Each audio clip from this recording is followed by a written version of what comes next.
Merci, papa. Je vais chanter qu'il est. Amen. Hein? Je vais rendre grâce à Dieu. Parce que ça fait, je ne sais plus combien de temps, j'avais dit à une maman, amène-moi ton enfant, je vais prier pour elle. J'ai pris l'huile, j'ai mis l'huile sur les côtes. Je ne sais plus s'il y a des gens, hier ou avant-hier, les parents de ces enfants, cet enfant-là m'ont dit, papa, l'enfant est malade à un niveau, on va l'amener à l'hôpital maintenant. C'était hier. Il était très tard après les deuils ici. Quand son papa est parti, j'ai dit dans mon cœur, Seigneur, comment tu peux me dire, amenez-moi votre enfant parce qu'il sera malade. J'ai prié pour l'enfant et après cela, il tombe malade. Ce n'est pas le Dieu que moi je connais. De toute façon, je suis resté dans mon bureau. Et après, très tard la nuit, j'appelle le papa, je dis, bon, là il est minuit quelque chose, je viens là-bas à l'hôpital. Il dit, apôtre, ne viens pas. Quand on est rentré à la maison, l'enfant là qui était malade, on l'a trouvé, il jouait. Attends, je ne peux pas cacher ça, l'évangéliste insiste comme ça. Moi-même, je comprends parce que lui, il voit la main de Dieu dans nos vies. C'est pourquoi il insiste. Il dit, comment vous êtes? Vous voyez Dieu, vous êtes là, vous ne voulez pas glorifier. C'est pour ça que je vais glorifier Dieu pour ça. Amen. Que Dieu soit loué. Amen. Alléluia. Amen. Mardi dernier, le 6 décembre, c'était mon anniversaire. Gloire au Seigneur. Amen. Gloire au Seigneur. Joyeux anniversaire. Joyeux anniversaire. Joyeux anniversaire. Joyeux anniversaire. Amen. Amen. Et le Dieu de la perfection est vraiment réel. Amen. Il m'a maintenu en vie du mardi soir jusqu'à aujourd'hui, ce matin. Alléluia. C'est pour ça que je viens glorifier le nom du Seigneur. Amen. Amen. Gloire soit rendue à notre Dieu. Alléluia.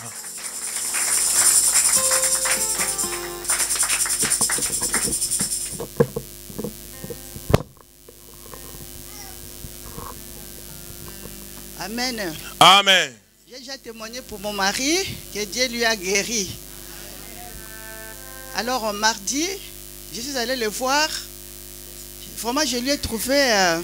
il traînait vraiment ses jambes, comme un vieillard, comme ça. Il marchait comme ça, il ne parlait pas bien. Mais, mercredi, je suis venue là. Apôtre n'a pas annoncé devant tout le monde. Mais à côté, il m'a dit, maman, ton mari, il a trouvé sa vigueur. Il a trouvé son énergie. J'ai dit, merci Seigneur. Alors, j'ai dit, je suis allée le voir, j'ai dit, waouh! Mais il marchait bien, il était bien, il avait vraiment l'énergie. J'ai trouvé vraiment l'homme que j'ai connu quand on avait 25 ans. Amen, amen, amen. Amen.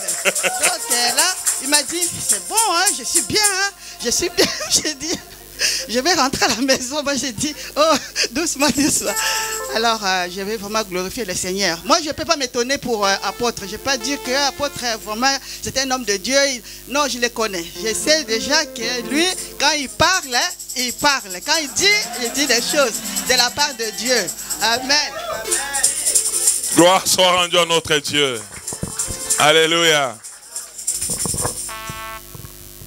Alléluia. Amen. Je sais vraiment que ce n'est pas un grand témoignage, mais devant Dieu, vraiment, c'est un grand. Même si devant les hommes, c'est un petit témoignage. Non, devant nous, c'est un grand. Amen. Amen. Amen. Amen. Le vendredi, j'avais attrapé vraiment une méchante grippe. Quand je dis méchante, c'est méchante. Le samedi, nous sommes allés au mariage de Papa Moïse pendant que je suis allé me servir. Mais vraiment, je crois que c'était les cuisses de poulet qui me disaient bonjour. Parce que je n'avais pas faim. Je regardais l'assiette, j'avais envie de manger. Le banane planté, les cuisses de poulet, je me suis même bien servi. Mes yeux étaient trop gros que mon ventre. Je m'étais bien servi. J'arrive, je pose l'assiette, je n'ai pas faim. J'avais la fièvre. J'ai mis les ferragants dans le verre, j'ai bu un peu, mais c'était trop. J'ai dit à maman, il faut que je rentre. Je suis vraiment malade. J'ai commencé à trembler, j'avais la fièvre, j'avais mal à la tête. Et je suis rentrée avec ma fille Esther. Et il fallait encore gratter la voiture parce qu'il faisait froid. En route, je ne voyais pas. Je disais, Seigneur, prends le volant. Seigneur, prends le volant. Seigneur, prends le volant. Merci, Seigneur, parce qu'on n'habite pas loin de la salle. Donc, nous sommes arrivés. Et le dimanche, je pose mon pied. Impossible. Je dis, oh, il faut que j'aille à l'église. Mais je n'arrivais pas à déposer mon pied. J'étais vraiment malade. J'avais mal à la tête. J'ai envoyé un texto à papa. J'ai dit, papa, bon dimanche, mais je ne serai pas au kilt. Je suis vraiment malade. Le lundi, c'était pareil. Je devais aller travailler. J'ai appelé la dame. Parce que je garde des enfants, je fais nounou. J'ai dit, je ne viendrai pas. Je ne pourrai pas garder les enfants. La dame m'a dit, bon, soignez-vous bien, à demain. Oh, j'ai fait bon. Donc demain, il faut que j'y aille. Le mardi, je suis quand même allée, mais j'étais malade. Le mercredi, je suis allée. Les jeudis, je suis allée. Le vendredi, comme j'étais trop fatiguée, je sors vite. Je devais travailler toute la journée. Et mon sac était ouvert. Dans la précipitation, j'ai fait tomber mon portefeuille. Mais Dieu est bon. Donc, j'arrive au travail. Je n'avais pas mon portefeuille, je n'ai pas regardé. Et c'est hier seulement. Pour venir à l'église, le soir, je pars. Je devais mettre le carburant. Je regarde, je n'ai pas le portefeuille. Je dis, Seigneur, je vais faire comment? Je te fatigué. Je vais faire comment? Il y avait tout dedans. Il y avait les permis, la carte grise, la carte d'identité, la carte de la banque, tous les papiers. Bon, je dis, je vais quand même y aller. Je viens, je récupère mon bijou à Laurent Bonnevet, on arrive. Maman Bijou commence à me conforter, dit, maman, Dieu est avec nous. On y va. La police ne nous verra même pas. J'ai dit, Amen. On arrive à l'église. J'ai dit, non, il faut que je reparte. Je suis restée un petit moment, je parle avec le maman.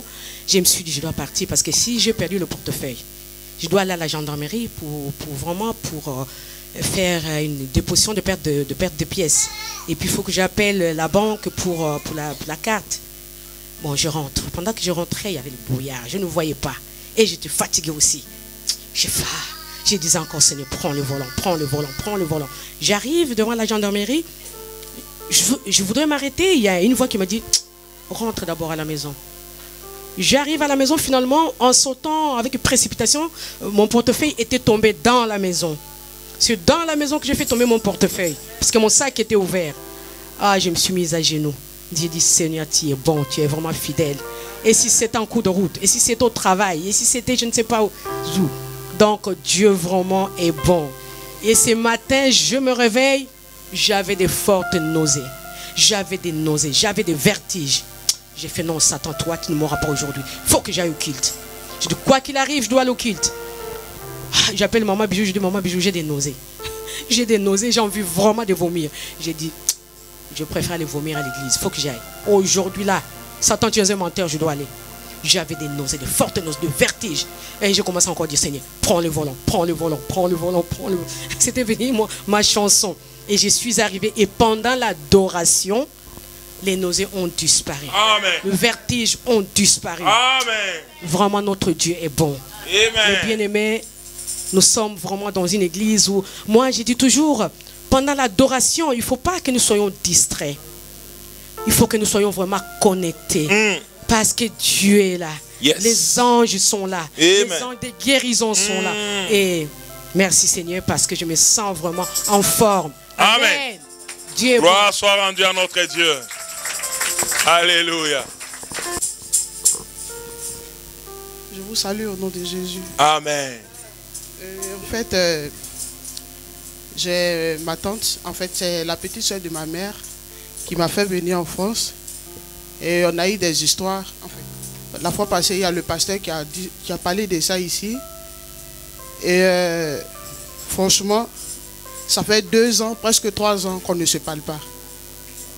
Mais hier samedi, elle m'a appelé. Et elle m'appelle. Elle dit, tu es ma fille. Tout ce qui s'est passé, je laisse tomber. On n'a qu'à être comme avant. Donc vraiment, je dis merci à Dieu. Et je dis toujours merci au pasteur parce que tout ce qu'il dit, c'est vrai. Amen. Tout ce qu'il a dit, à mon niveau, tout est vraiment réel. Et c'est à cause de l'histoire de maison. Et tout s'est réglé. Amen. Donc je dis vraiment merci à Dieu. Amen. Amen. Amen. Dieu est merveilleux.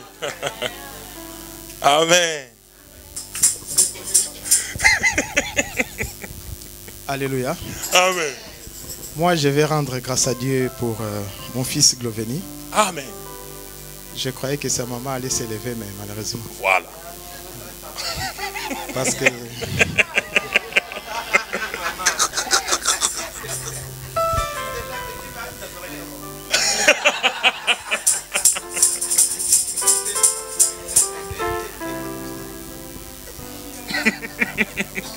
Mon fils avait fait une forte fièvre dans la nuit des vendredis et samedis. Et les samedis vers 3h30, quand je me suis levé pour aller au travail, il était vraiment faible. Je lui ai pris, j'ai prié avec lui et je lui ai ramené au lit, je l'ai laissé, je suis parti. Or, en cours de route, j'ai regretté. J'ai prié pour mon fils, mais je ne lui ai pas appliqué l'huile. Il y a l'huile à la maison, pourquoi je ne l'ai pas fait? Mais à moi, j'ai prié à ce que sa maman puisse avoir cette idée-là de le faire. Alors, pendant qu'il dormait, Gloveni, à 15 minutes après, il sursautait, il criait. Alors, quand sa maman demandait pourquoi tu cries comme ça, il disait, maman, je vois un chien qui vient pour me manger. Et du coup, elle n'a pas hésité, elle a fait un texto à l'apôtre. L'apôtre a prié pour lui. Il lui a demandé de lui appliquer l'huile. Il lui a appliqué l'huile. Et maintenant, mon fils est très très bien. Et aujourd'hui, il a très bien dormi. Il s'est bien réveillé. Donc, notre Dieu est merveilleux. Amen. Gloire soit rendue à notre Dieu.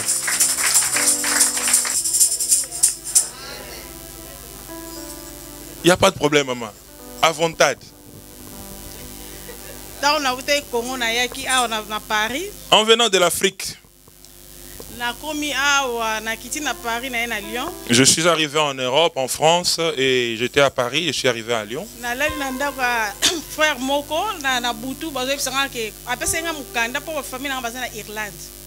Il m'a donné un document parce que ma famille se trouve en Irlande. Je devais me rendre en Irlande. Ah, et durant la nuit, lorsque je dormais, on me disait, ne pars pas avec cette identité. Et la personne m'a donné ces documents et me dit, vas-y, ça ne fera rien. Et je devais prendre l'avion, je passe en transit en Allemagne.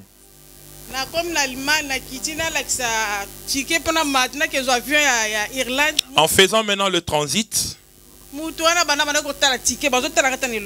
et la personne avait pris le document, il ne me regardait même pas en face. Et je priais, et là il m'a remis l'identité. Et je suis entré à l'avion. Et lorsque je me suis regardé sur la glace, je ne me retrouvais plus. Mais j'étais bien habillé, mais je ne me retrouvais plus. Et je me disais, mais on va m'accueillir là-bas à ma destination. Mais comment je suis devenu comme ça? Je me suis remaquillé, mais ça n'allait pas. Je suis arrivé en Irlande. J'ai montré l'identité. Depuis, la personne a pris mon document et regardait comme ça. Il ne me regardait même pas en face. 2 minutes. Et me dit, sois d'abord à côté. Et je suis resté à l'égard durant 2 heures du temps. Et je ne connais même pas la personne de cette identité. Je ne le reconnais plus. Et la personne me dit, remplis d'abord le document que je te passe. Et je devais remplir à l'identité que j'avais. Et il me dit, reste là. Et là, il a pris le document que j'avais, il a déchiré. Et il a déchiré mes sacs aussi. Et là, on a commencé à me tabasser. Et j'étais seul avec lui. Et il m'a mis dans une voiture. Et je ne savais même pas la destination. Frontière. Ah ouais. Non, donc, garde à vue. Garde à vue. On devait m'amener jusqu'à la garde à vue. Et j'ai rencontré au moins 10 femmes. Il n'y avait même pas de fenêtre, il y avait juste des trous. Et on nous regardait dans des torches. Et je me suis dormi la nuit. Et on me dit, n'aie pas peur. Je me suis réveillé le matin. Je pris courage. Et on nous a pris tous pour nous refouler au Congo.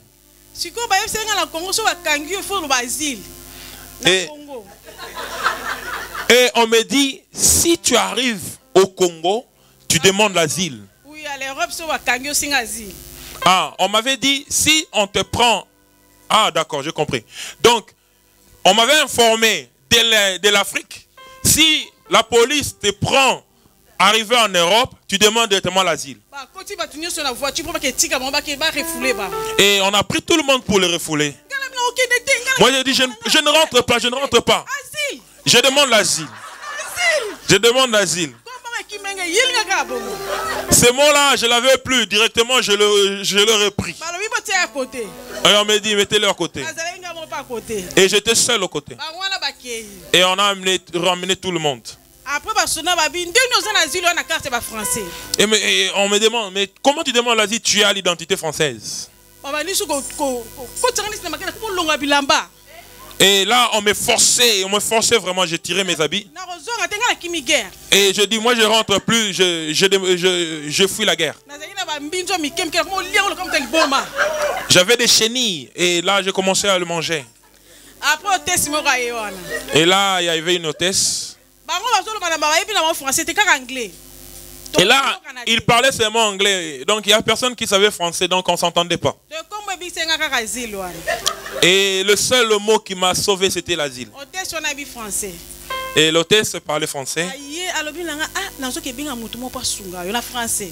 Ah, et là, elle s'est approchée à moi. Elle m'a dit, je vais appeler une personne pour t'aider. Et il a appelé une personne. Et là, on m'a pris. On m'a amené dans son bureau. Et il dit, je vais te ramener en France parce que tu as les documents français. Et il m'a donné 2 soldats. Et dans l'avion, il n'y avait pas assez de monde. Et j'étais la seule noire. Et je suis arrivé en France.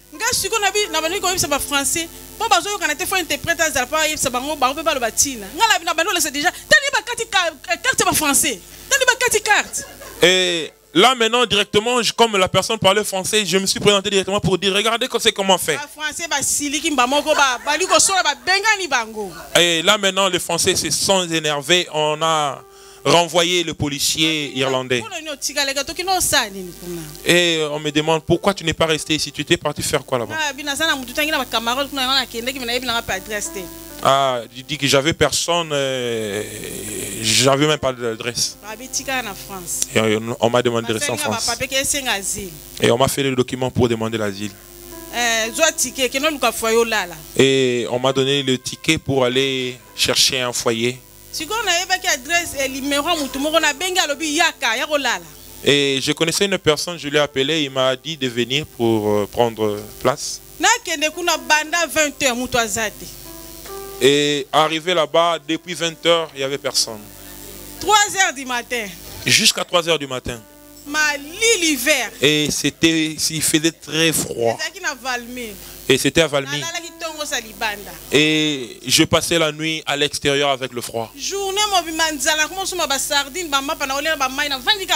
Et je passais encore le jour précédent au même endroit. Et je suis arrivé à l'arrêt. J'ai vu une sœur. Et je lui ai demandé s'il parlait ma langue traditionnelle. Je dis, et je lui ai expliqué, elle m'a invité chez elle. Je suis arrivé chez elle. Je dis, ah, ici je suis vraiment en Europe. Et elle me dit, entre dans la cuisine, tu peux manger comme tu veux. Elle ne me connaissait pas. Et je suis entré dans la cuisine. Et c'est là que j'ai rencontré la nourriture. J'ai mangé à ma faim. J'avais tellement faim et je m'étais vraiment bien servi. Et elle m'envoya pour prendre la douche. Je pris la douche. Ah, c'est de là j'étais vraiment contente.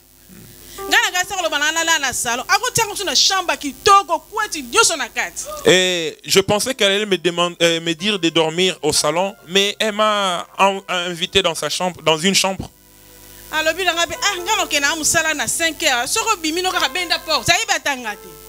Et la personne me dit, bon, moi je vais travailler demain, je vais me réveiller très tôt. Si tu sors, tu fermes la porte derrière toi. Et puis déjeuner. Et tu peux prendre le petit déjeuner le matin.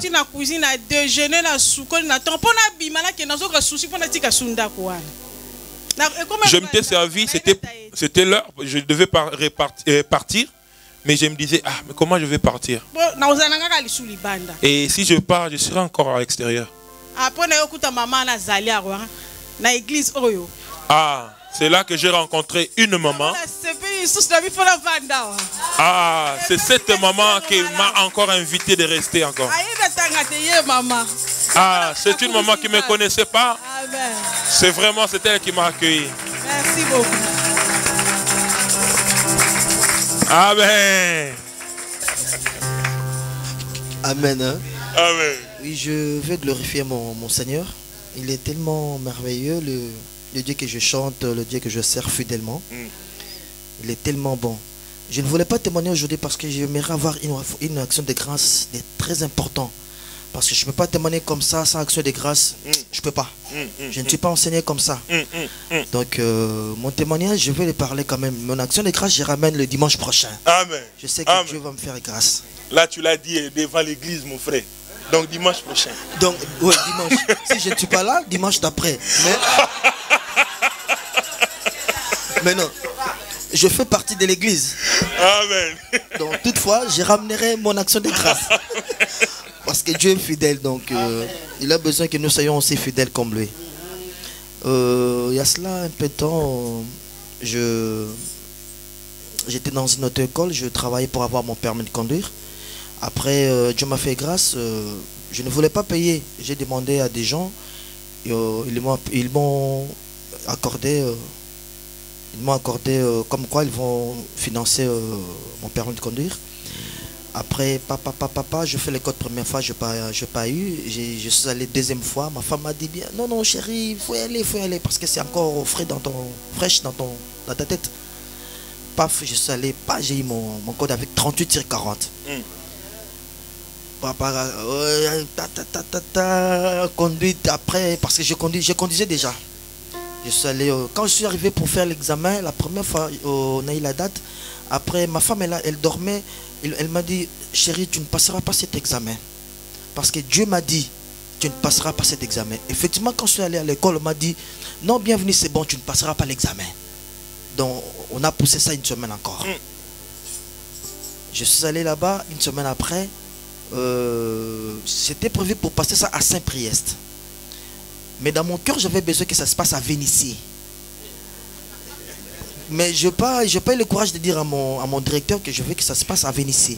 Du coup, paf, il m'a dit, j'ai dit bon, il faut qu'on aille très vite parce que ici jusqu'à Saint-Priest, il m'a dit non, qu'est-ce qu'on va aller faire à Saint-Priest? C'est ici à Vénissieux que ça va se passer.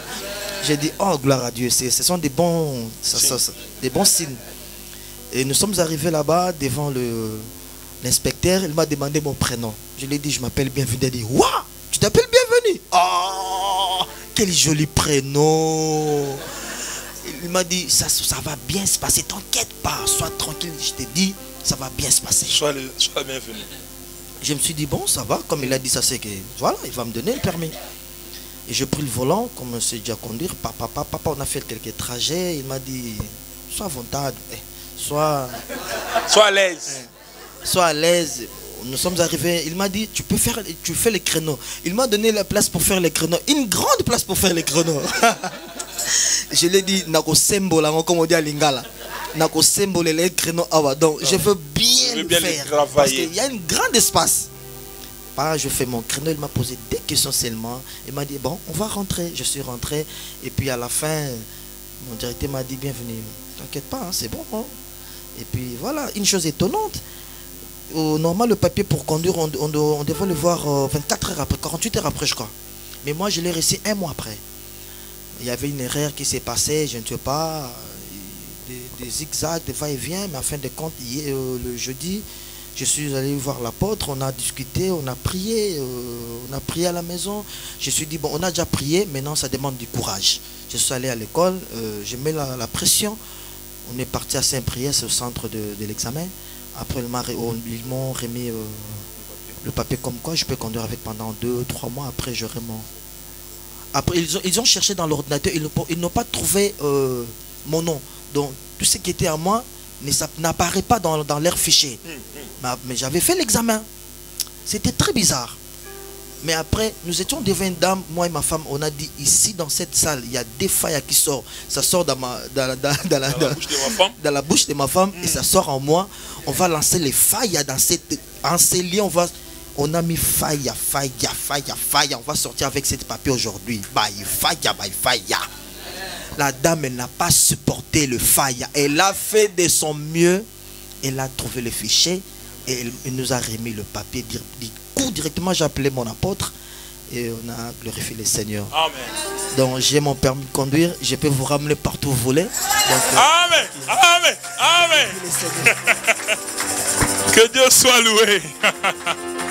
Alléluia. Amen. Oui, je rends grâce à Dieu pour mon mariage. Yes. C'était bien passé, mais il y avait vraiment des difficultés. Il y avait vraiment des combats. Beaucoup de combats, vraiment. Donc, les samedis, vendredi soir, parce qu'on avait loué des voitures, des limousines, l'autre voiture aussi pour nous faire entrer les samedis soirs.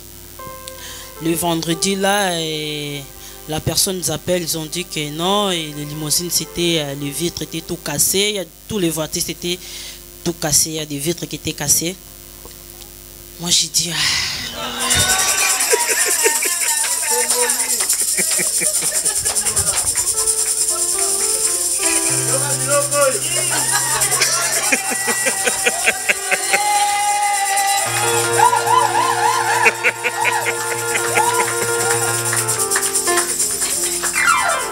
Amen. Après là, moi j'étais vraiment démoralisée. J'ai dit, aujourd'hui, vendredi, le mariage c'est demain. Aujourd'hui, vendredi, on est à 16h. Et vous appelez, vous dites que non, et les voitures, les vitres étaient cassées. On ne peut pas vous prendre. Mais nous, on va faire quoi aujourd'hui? Après, moi j'ai dit, je vais pas penser à ça. Parce qu'avant ça, papa a déjà vu tout ça, tous les combats. Il nous disait qu'il y avait vraiment des combats, mais il priait beaucoup pour les mariages, que ça passe bien. Et moi, je disais, parce qu'il y a ma soeur qui était vraiment malade, je disais, à mon Dieu, moi, je ne peux pas pleurer quelqu'un avant de mon mariage, ni dans la famille ni de ma famille, ni de la famille de mon mari. Je dois d'abord passer le mariage. Tout ça vient après. Dieu a fait vraiment grâce. Tout s'était bien passé. Même les voitures, il y avait des difficultés, mais le même jour-là, Dieu nous a fait grâce. Et papa, ils ont rentré dans l'internet, ils ont vu les voitures limousines. Donc c'est impossible, les limousines. Tu prends le limousine aujourd'hui pour demain. C'est impossible. Mais Dieu nous a fait grâce. On a pris les limousines. On a pris le vendredi à 17h pour le demain samedi. Donc là, je rends grâce à Dieu, c'est tout bien passé. Et j'ai dit merci à mon papa parce qu'il nous soutenait beaucoup dans la prière que le mariage soit passé. Mais c'est important que nous soyons là pour témoigner la grandeur de Dieu. Dieu a réalisé des choses parfois dont on peut penser que c'est impossible. Mais je lis quelque part dans la Bible me dit que tout est possible, sera possible à celui qui croit. Et je croyais, il y a des choses qui s'est passées pendant le mariage, ce n'était pas du tout facile. Mais j'ai dit à ma femme, il faut toujours compter sur tout des difficultés. Ça peut venir. C'est une conseil pour vous aussi que vous êtes là. Pendant toutes les activités que vous allez préparer un jour. Dis-toi aussi, il y a certaines personnes très chères pour vous, peut-être, parfois il n'est pas être là. J'ai dit à ma femme, moi j'étais sincèrement préparé. Tous les combats, limousine, des personnes que je croyais qu'ils devaient être là, et il n'y avait personne. Je me suis dit, j'étais vraiment très préparé pour ça. Et j'ai rendu grâce à Dieu. Parce que l'apôtre m'a dit quelque chose, le mariage ne se passe pas selon comme vous pensez, ça va se passer comme Dieu veut. Je marchais avec cette parole en moi, je disais que tout va se passer prévu comme Dieu veut. Si ça dépendait de mes pensées, ça devait passer autrement. Mais si c'est la volonté de Dieu, ce qui était plus important pour moi, ce n'était pas la salle. Dans les mariages, le plus important, c'est la bénédiction. Dans la salle, il y avait eu des gens malades, il y avait des enfants malades. C'est une épidémie, je crois. Tous les gens m'appelaient, excuse-moi, je n'étais pas là, il y avait des excuses en fait. Des gens qui devaient occuper des places pour réaliser certaines choses avec nous. Voilà, donc je rendu grâce à Dieu. Aujourd'hui, je bénis encore Dieu pour votre présence. Il y a eu des gens de loin et de près qui nous ont soutenus. Il y a des gens qui nous ont soutenus de loin, que je ne savais pas. Hein. Je n'ai même pas compté à des gens qui peuvent me soutenir. Mais je vis, Dieu a envoyé des gens de loin que je ne pensais même pas. Il y a des gens que je regardais, je me disais, waouh. Donc je regardais, en fait, le niveau de l'amitié qu'on a. En fait, il y a certaines personnes qu'on n'est pas trop, un peu limitées en fait. Mais il s'est donné à 1500%, pas à 100%, à 1500%. Si je dis à 100%, c'est peu. En fait, à 1500%. Yes. Donc ça veut dire que c'est des gens qui sont donnés à fond. C'est pour cela c'est bien d'être bien envers les gens. Ça, quand je vois ça, je me dis oui. Yes. Si je suis un homme mauvais, des gens ne peuvent pas s'approcher de moi. Yes. Si des gens s'approchent à moi, ça veut dire que je suis quelqu'un de bien. Si je fais bien, je ne dois pas m'arrêter à faire de bien, mais je dois continuer à faire encore plus. Même pour mon église, vous étiez là, vous m'avez soutenu. Yes. Même toi qui n'étais pas là dans le mariage, même dans l'église, même dans la salle, ne t'inquiète. Dieu te bénit. Je sais que tu as eu des problèmes, des soucis. Parfois, il y a des enfants, je les appelle de gauche à droite. Je ne vais pas venir parce que je n'ai pas envie, non. Mais je ne viens pas parce que demain je travaille. Je ne viens pas parce que les enfants sont là. Il n'y a personne qui va s'occuper des enfants. Mais je rends grâce à Dieu, même de loin, vous êtes avec nous. Que Dieu vous bénisse. Même quand j'ai perdu mon papa, mon très cher papa que j'aimais beaucoup, je voulais envoyer les photos pour mon papa, pour notre mariage. Si vous avez vu sur Facebook, il y a certaines paroles que j'ai écrites. Mon papa croyait en moi, même s'il n'y avait rien. Il voyait quelque chose, en fait, on est beaucoup, on est nombreux. Mais il y a quelque chose en moi qui disait, lui là, il va aller loin. C'est une forme de bénédiction vers mon papa. Yes. Donc, je n'ai rien à dire par rapport à ce qui nous arrivait. Dieu nous a donné et Dieu a repris. Gloire soit rendue à Dieu. Ça veut dire qu'en ce moment, c'est dur pour moi. Mais j'ai repris le courage ce matin parce que vous étiez là. Vous avez soutenu de loin. Vous êtes toujours avec nous. Donc, la mort ne me surprend pas. C'est normal, nous sommes les êtres humains. Aujourd'hui, c'est mon papa. Demain, ça serait quelqu'un. Un jour, j'étais dans la chair, je disais que la mort, on était en train de rigoler, j'étais en train je crois, exhorter le peuple de Dieu. Je disais qu'aujourd'hui, il y a des gens qui lui restent à vivre 6 mois. S'il y a des gens qui étaient dans la salle, ils peuvent se souvenir. Je ne prêche pas, mais je suis en train de rendre grâce à Dieu. Ça veut dire que je rends grâce à Dieu. Dieu nous a fait grâce et que Dieu vous bénisse énormément.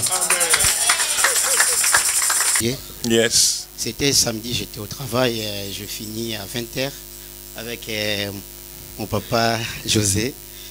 Je me suis rentré chez moi, j'ai trouvé ma femme, c'était vraiment terrible. Il est très mal à ventre, donc il se sent comme son ventre, ils sont ligotés dans les chaînes. Yes. Il vomit, donc je me suis dit, mais à l'église aussi, il faut qu'on part là-bas pour se présenter, pour partager avec Papa Moïse, comme il a perdu son père. Bon, j'ai dit que je vais prier pour toi, et moi je vais partir, toi tu restes. Je suis revenu à l'église, après on était là nous tous, quand à un certain moment, donc c'était encore une prévue pour sortir avec l'apôtre pour aller se présenter avec la fête des sœurs Mégé avec nos frères Nilton. Yes. Donc on est parti encore à Saint-Priest. Donc j'ai laissé ma femme vraiment mal. Moi je sais que Dieu les protège. Parce que même je rentre très tôt, ça ne change rien. Donc à Saint-Priest là, il m'a appelé, il m'a envoyé les textos qu'il a vraiment mal, il faut qu'il l'intervention des pompiers. Après moi je dis non, il faut que j'ai dit à l'apôtre. J'ai parlé à l'apôtre, l'apôtre il a pris le téléphone, il a prié. Après, du coup, quand j'étais là-bas, il y a quelque chose qui me dit qu'il faut que tu témoignes. Si tu ne témoignes pas, toutes les paroles, l'homme de Dieu il a parlé sur vous, ça ne va pas réaliser. Yes. Donc, je me suis mis debout, j'ai dit que gloire à Dieu, parce que hier, on n'était pas dormi jusqu'à 3 heures du matin. Il tourne très mal, vraiment. Il a pris le sommeil à 4 heures comme ça. Après, on a fait un effort et on a pris les douches jusqu'à on était revenu même. C'est à 11 heures tard. Donc, je remercie mon Dieu pour ces miracles qu'il a fait à travers de notre papa apôtre. Elle est là, elle est là. Ouais, elle est là, maman. Elle est là. On ne la voit pas? On ne la voit pas? Ah, amen. Amen. J'ai béni mon Dieu vraiment. Amen. Amen. Gloire soit rendue à Dieu. Alléluia.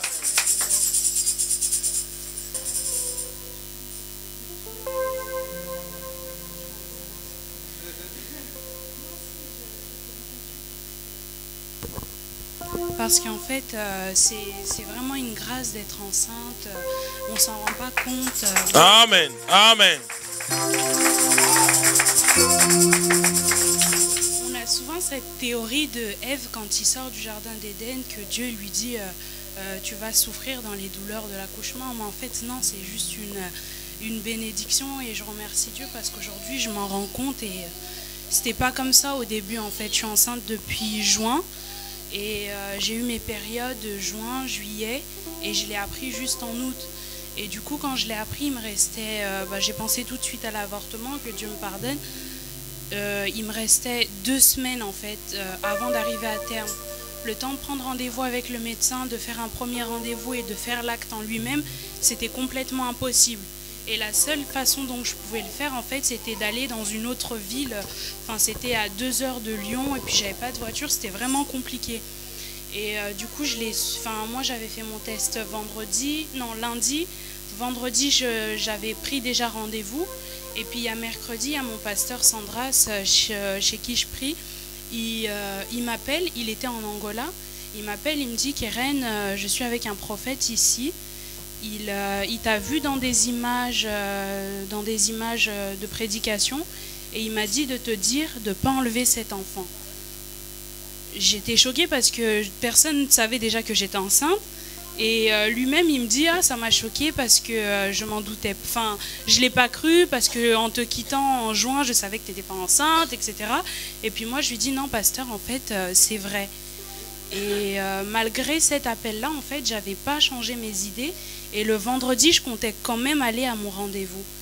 Et c'est le vendredi même, le pasteur, le prophète qui m'a vu, il m'appelle et puis il me dit Keren, tu dois pas enlever cet enfant parce que vraiment c'est une bénédiction et que si tu enlèves cet enfant, tu vas mourir.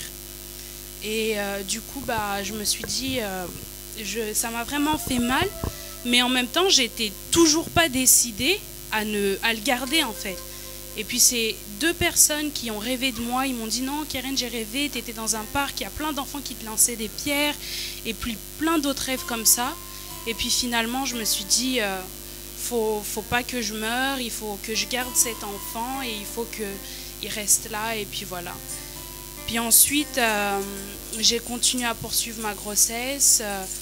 Mais en fait dans ma tête je me disais ça allait être un garçon parce que si c'est une fille, oh mon Dieu, comment je vais faire? Déjà moi j'ai une relation difficile avec ma mère, comment je vais éduquer une fille en fait? Une fille elle se doit d'être bien, d'être parfaite fait, et je me voyais pas d'avoir une fille, donc je savais même pas c'était quoi le sexe de l'enfant, et je commençais à dire à tout le monde oui, je vais avoir un garçon, et tout le temps je disais ça.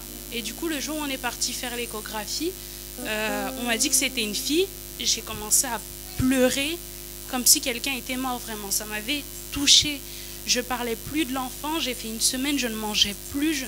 Je ne voulais plus de cet enfant, mais on était déjà arrivé à 5 mois. Et puis, à partir de là, en fait, j'ai commencé à me dire que c'était une charge en plus dans tous mes problèmes, que c'était déjà assez compliqué comme ça dans ma vie, et qu'avoir une fille, ça allait être la pire des choses, en fait. Et puis, au fur et à mesure, j'ai commencé à la sentir bouger dans mon ventre.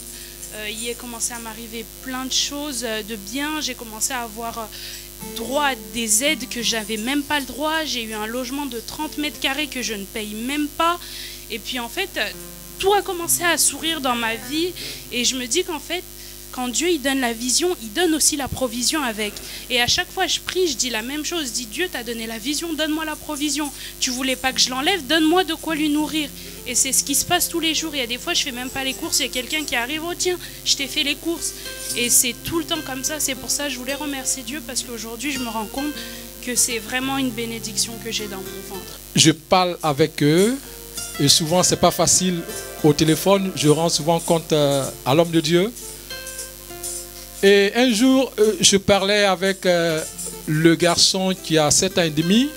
Il est en classe de CE2. Il dit, papa, quand je vais à l'école, je ne comprends plus rien. Et puis tu m'as laissé ici, donc moi, je ne comprends rien, voilà. Et il a parlé comme ça, comme en Côte d'Ivoire. J'ai dit, mais pourquoi tu ne comprends rien? Il dit, quand le maître parle, je ne comprends rien, je ne sais pas écrire. Moi, je vais être dernier. Il dit, ah bon? Il dit, bon, appelle ta soeur, parce que sa soeur a 6 ans. Et j'ai proclamé une parole. Je dis, Seigneur, tu m'as donné ces enfants. Tu sais pourquoi tu m'as amené ici. Tu sais aussi pourquoi ils sont encore là-bas. Je proclame que ces enfants ne seront jamais la queue. Et chaque jour, je proclamais une parole sur ces enfants. Chaque jour. Bien aimé, hier, j'ai eu un SMS de mon grand frère. Le garçon qui pensait être dernier, il a eu 8,50 de moyenne sur 10. 8,50 de moyenne sur 10. Et il était parmi les 5 premiers de sa classe. Et la petite fille qui est au CP2, elle a été 3e de sa classe. Je veux rendre gloire à Dieu. Souffrez que le reste du témoignage, j'en parle avec l'homme de Dieu. Que Dieu vous bénisse. Amen.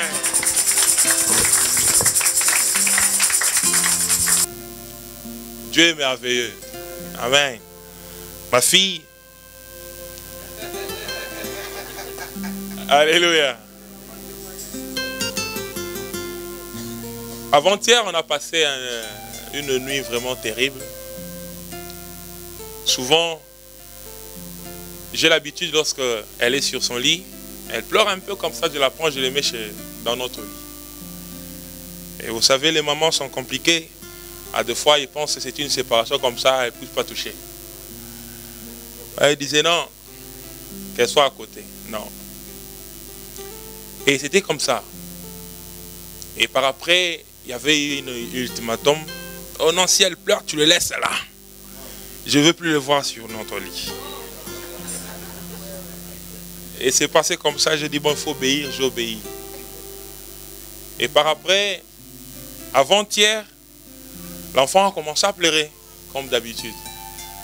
La première fois, je l'ai caressé un peu, je l'ai fait redormir. Elle s'est couchée et elle s'est réveillée. Seulement ces 2 minutes qu'elle s'est réveillée jusqu'à 4 h du matin. Elle pleurait, elle pleurait, elle pleurait. Je l'ai pris, je l'ai mis dans notre lit. Elle pleurait, elle pleurait. Et là maintenant ça a commencé vraiment à indisposer. Et on se disait, qu'est-ce qui se passe? Et j'étais tellement fatigué que je devais dormir pour sortir demain encore très tôt le matin pour aller au boulot. Et là, en moi, je dis, Seigneur, je n'ai pas la force de prier. Vraiment, je n'ai pas la force. Je voulais me lever pour prier. Je dis, Seigneur, je n'ai pas la force. Prends soin de cette fille. Prends soin d'elle. Moi, je vais dormir. Et Dieu nous a fait grâce.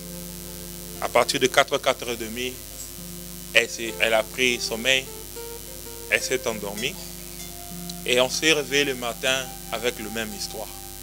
Et je devais partir au boulot. Et pendant que j'étais au volant, je disais, Seigneur, prends soin de ta fille. Prends soin d'elle. On est parti au boulot, on a travaillé jusqu'à 20h du matin et de la nuit. En revenant à la maison, je demandais à ma femme. Elle dit, oh non, c'est pareil, elle a passé la journée comme ça. Et on dit, bon, on a rendez-vous à l'église, on doit venir à l'église. On est venu à l'église, on a laissé l'enfant à la maison. On a passé le temps qu'on devait passer à l'église. Et par après, ma femme fait l'appel à la maison. On dit que ça continue toujours. Elle dit, bon, d'accord, on va aller aux urgences. Arrivé à la maison, j'étais le premier à entrer à la maison. Je vois l'enfant qui me sourit, qui vient m'embrasser. Je dis, non, non, non. Ça, c'est seulement Dieu. Je le prie à mes bras. Je dis, l'histoire de l'urgence, c'est fini. On ne part plus. On reste ici. Et par la grâce, on était à l'observation. On s'est dit, bon, on va voir comment ça va passer la nuit. Directement, j'ai dit, je ne vais pas le mettre sur son lit. Je le mets directement avec nous. On a passé une bonne nuit. On s'est réveillé très bien. Elle, c'est 7h. C'est 7h qu'elle s'est réveillée. Donc, je suis vraiment dans la joie. Et c'est seulement Dieu qui peut faire ces choses. Amen. Ça peut aussi sauver d'autres personnes. Amen. Amen. Je vais rendre gloire à Dieu parce que pendant le mariage, papa parle souvent. Il nous dit, c'est vrai quand on est des enfants de Dieu, ça m'est arrivé ça fait longtemps. Même ma fille ne sait pas. Mais je suis obligé de rendre témoignage à ma fille. Parce que le Seigneur me le demande.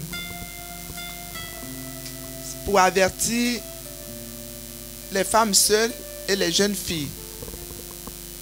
Bien-aimé, quand tu es seul, quand nous sommes seuls souvent, on se dit, il faut que je me marie. On cherche le mariage par tous les moyens. Coûte que coûte, on dit la solitude. Non, quand quelqu'un vient vers toi, tu ne cherches pas forcément à savoir qui il est, d'où il vient, et tu l'acceptes. Ça a été mon cas. J'ai accepté un homme qui a payé mon billet, je suis parti à Abidjan. Mais Dieu m'a fait grâce. L'église où je partais, on nous apprenait vraiment à prier. Donc quand je suis parti, il y en a quand ils vont en Afrique, ils vont en boîte de nuit. Mais moi quand je vais à Abidjan, je me mets à prier, je vais que à l'église, je ne sors pas. Ma sortie c'est peut-être aller le soir au maquis pour manger le poisson à la braise, je m'arrête à là. Donc je suis resté pendant les 3 mois où le monsieur m'a envoyé le billet, il m'a... Un pasteur, hein? Bien un pasteur. Donc il m'a invité, je suis parti, je suis resté chez moi et je suis resté correct. Je partais prier et je suis resté 3 mois à prier, prier, prier. Et après je suis revenu. Il a voulu aller voir ma famille pour me doter et ça n'a pas marché, je suis venu. Et quand je suis revenu d'Abidjan, je me disais, je dis, mais toujours c'est moi. Toujours quand quelqu'un vient vers moi, ça n'aboutit jamais. Aujourd'hui encore, ça n'a pas abouti, c'est pas grave. J'ai commencé à prier, continuer à prier, à prier. Et puis le Seigneur m'a ouvert les yeux, il m'a montré plein de choses. Mais pour moi, je dis, c'est moi qui ai des problèmes, donc il fallait que je continue à prier. Bien aimé, qu'est-ce que je vais vous dire? Les jeunes filles et les mamans qui ne sont pas mariées, je vais couper court. Souvent, c'est difficile d'être seul, la solitude, ça pèse. Mais quand nous sommes dans une relation que ça ne marche pas, et que Dieu permet que ces personnes s'éloignent de nous, remercions Dieu. Disons, Seigneur, merci. Le début, on se plaint, mais plus tard, on se rend compte que ces personnes n'étaient pas les bons. Je vous dis pourquoi. Parce que cette personne qui se disait, le pasteur, qui m'avait payé le billet que je suis parti à Abidjan, qui voulait me doter, qui voulait qu'on se marie avant que je ne revienne, et que mon Dieu n'a pas permis. Parce que le Dieu qu'on sait, Jésus-Christ, il sait ce qui va se passer dans 10 ans, dans 20 ans. Aujourd'hui, cet homme, on m'a appelé d'Abidjan, il y a 2 semaines, pour me dire, Viviane, cet homme-là qui voulait t'épouser, le pasteur qui voulait t'épouser, et ça n'a pas marché. On t'appelle pour te dire que il est rentré dans les histoires des fétiches et il a un seul enfant. Il n'a pas d'autre enfant. Ce seul enfant, on lui a demandé de sacrifier l'enfant pour qu'il puisse être connu mondialement. Et comme il n'a pas voulu sacrifier l'enfant, il a pris la maman de l'enfant. Et la maman est tombée dans le coma. Et tous les hommes de Dieu sont allés prier. Et en ce moment, presque tous les serviteurs ont révélé. Et le monsieur a confessé que c'est lui qui a donné sa femme, la mère de son enfant, pour qu'il puisse avoir la puissance pour être renommé dans le monde entier. C'est pour cela que je ne voulais pas témoigner. Je dis c'est mon passé. Mais l'Esprit de Dieu me dit non. Même si c'est mon passé, ça peut aider d'autres personnes.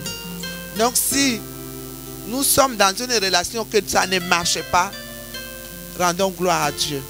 Et en toutes choses, faites connaître nos soucis et nos besoins et nos relations. Présentons ça.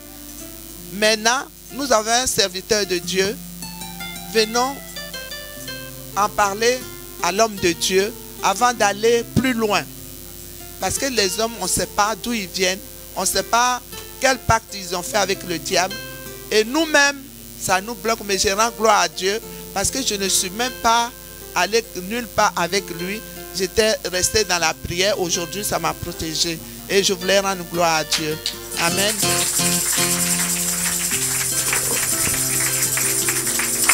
Dieu soit loué.